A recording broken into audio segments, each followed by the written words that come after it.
अस्सलाम वालेकुम सजनों। आटा किसी चाहिए होवे ते भाई होरां दा दावा है कि पाकिस्तान पूरा फिर लो, सब तो सस्ता मैं दसा। आटा किसी पिसौना होवे, भाई होरां दा दावा है कि सब तो सस्ते रेट ते आटा पी के दसा। तो मोड़ इन्हां दी चक्की दी एक खास खूबी है कि आटा जनाब पींदी है ते इंज पींदी है कि लेसदार आटा उहदे च बनदा है ते बेहतरीन रोटी बनदी है।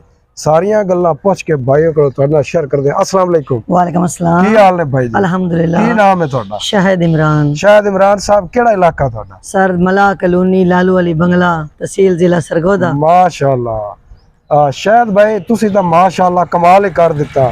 तो उसी प्या दो कि मेरा ऐलान है कि सब तो सस्ते रेट ते आटा पी के देसां। जी बिल्कुल, इंशाल्लाह सब तो सस्ता रेट पे आटा पी के देंगे।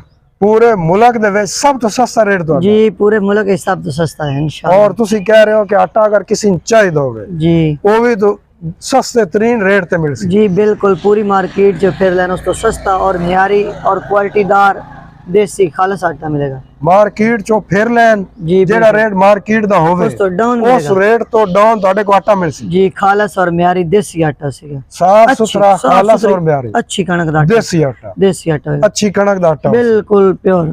ठीक हो गया। 100%। अच्छा, जेड़ी तुसी दस रहे हो कि तुहाडे कोल चक्की लगी हुई है, जी जी वो किसी खास कोई खास चक्की है जिदे च आटा जी, बड़ा बेहतरीन जी पिसदा है? बिल्कुल स्पैशल चक्की है भाई। ओदे विच जिस टाइम कोई कणक ऐसे भी आवेंदी जिदे लेस नहीं होंदी, जिस टाइम ਅਸੀਂ ਉਹਦੇ ਤਿਆਰ ਕਰਦੇ ਹਾਂ ਉਹਦੇ ਵਿੱਚ ਬਿਲਕੁਲ ਲੇਸ ਆਵੇਂਦੀ। जितनी कोई रोटी मर्जी छांड के पका लेवे रोटी पाटेगी नहीं। वो चक्की दिखाओ के जरा। आज जी शायद भाई दिखाओगा एक केड़ी को खास चक्की है तुहाडे कोल? बिल्कुल एक खास चक्की है ते बहुत आला क्वालिटी चक्की है। ਇਹਦੇ ਵਿੱਚ बहुत खूबियां जी, मैं ਤੁਹਾਨੂੰ चेक करा देना।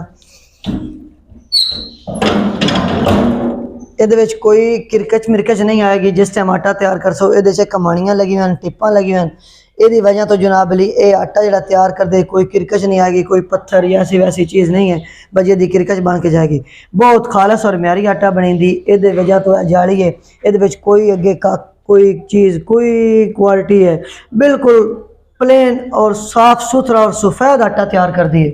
तो ਜਿਹੜਾ एक बारी आटा पिवा के वहिंदा ना वो बार बार दूर दूर तक जिस टाइम भी कोई आटा पिवा के जावे एक बारी जे न्याणा उन्हें बार बार आना। जिथे दे भी कोई मर्जी चला गया ना आटा उन्हें बार बार जितना भी सफ़र है उन्हें इत्थे आके आटा पियाना। आला और म्यारी आटा तैयार कर दिए। इसकी बहुत खूबियां चक्की दियां। बेशक कणक च कोई लेस नहीं है, इस तरह आटा तैयार और सफ़ेद बिल्कुल सफ़ेद तैयार कर देंदी है भाई। जितनी लेस होंगी और जिस टाइम जितनी पकाओ रोटी छंड रोटी खराब ना सी, जिस टाइम रोटी खाओ रोटी नरम हो सी, रोटी सख्त नहीं होती होंगी। पर रोटी अगर पका दी अक्सर चक्की दी रोटी पका दी कुछ देर तो बाद रोटी अगर तुम तोड़ दो तो रोटी सख्त हो जाती है। लेकिन यदि रोटी जिस टाइम तुम सुबह पकाई शाम तक यदि रोटी नरम ही रह सी। ये तुहाडी चक्की दी खूबियां ने? जी ये खूबियां मतलब इतना जबरदस्त आटा है, बहुत जबरदस्त, नरम और लेसदार आटा बनदा और रोटी बेहतरीन बनदी। जी हाँ बिल्कुल ठीक हो गया।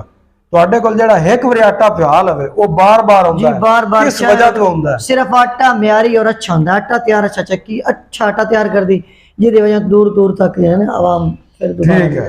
कोई आटा किसी पियोना होवे तो आटा पीसिया पे जरा आटा दिखाओ का कुछ। बहुत सफ़ेद और मज़ेदार आटा है ये, चेक क्वालिटीदार है। कोई ये देखो बहुत नरम और सफ़ेद बिल्कुल सफ़ेद। सारे गट्टू जेडे लैन च लगे पे आटा पीसिया पे? जी आटा तैयार करने वाला पे है। यह भी आटा सारा तैयार करने वाला पे इंशाल्लाह जी। सुबह लगते हैं इंशाल्लाह, सुबह तो लैके शाम तक नॉन स्टॉप चलते हैं, सारा दिन इसी तरह चलता रहता। बड़ा दा शुक्र है जी, बहुत ज़्यादा गाहक है दूर दूर तक सफ़र करके आते। सिर्फ असीं आटा सस्ता पी देने। उसकी वजह यह है क्योंकि साढ़े कोल बिजली का खर्चा कोई नहीं। असीं सोलर प्लेटां लवाइयां तो 40-50 सोलर प्लेट लवाई, तकरीबन 45 एक सोलर प्लेट लगी हुई। तो उसकी वजह तो ऑन ग्रेड सिस्टम है, बिजली होए ना होए उसका कोई मसला नहीं। असीं वापडन भी वापस बैकअप भी दे देने। अच्छा, वापडन में बिजली बेच रहे हो? वापडन में बिजली वापस दे रहे हैं। वाह जी वाह, क्या बात है। अच्छा, हमारा सिस्टम जो है ना 18 किलोवाट का सिस्टम लगा हुआ है। अच्छा, 18 किलोवाट का तुहाडे को जी सिस्टम? नेट मीटरिंग भी बाहर लगी हुई है, आपको चेक करवा देते हैं। 3 मीटर लगे हुए हैं ये वापडा वालों के। अगर चक्की बंद होगी तो वापडन वापस बिजली जाएगी, लेकिन हमारा सिस्टम जो है वो बड़ा है और हमारी जो आगे बिजली इस्तेमाल हो रही है वो कम इस्तेमाल हो रही है। जो एक्स्ट्रा बिजली है वो वापडा को वापस जा रही है।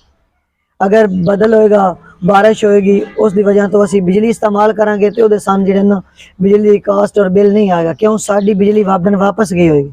मेरे ख्याल तो इस वजह तो सस्ता आटा जी पी के इस देते वजह तो सस्ता पी के देने, क्योंकि सन सर्दियों च भी बिल नहीं आंदा, क्योंकि साडी बिजली ਜਿਹੜੀ ਐਕਸਟਰਾ ਆਉਂਦੀ ਸਾਰੀ ਵਾਪਸ ਚਲੀ ਜਾਂਦੀ। अच्छा ਤੁਸੀਂ ਰੇਟ ਵੀ ਮੇਰੇ ਖਿਆਲ ਲਿਖਿਆ ਨਹੀਂ जी रेट लिखा 80 रुपए मन है जी।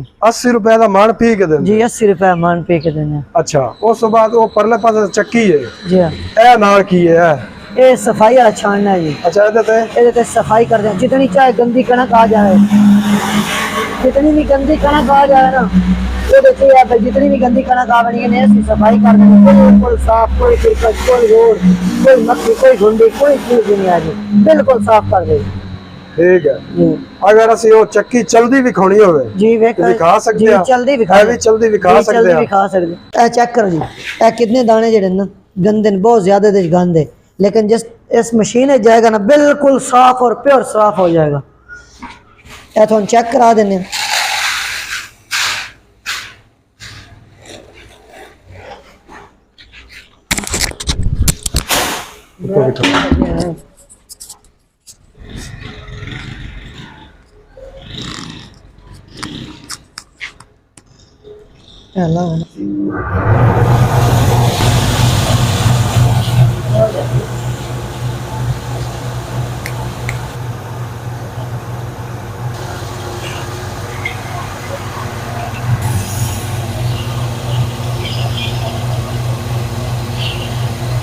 बिल्कुल साफ और चला रही हूँ। चलो जी, चलो।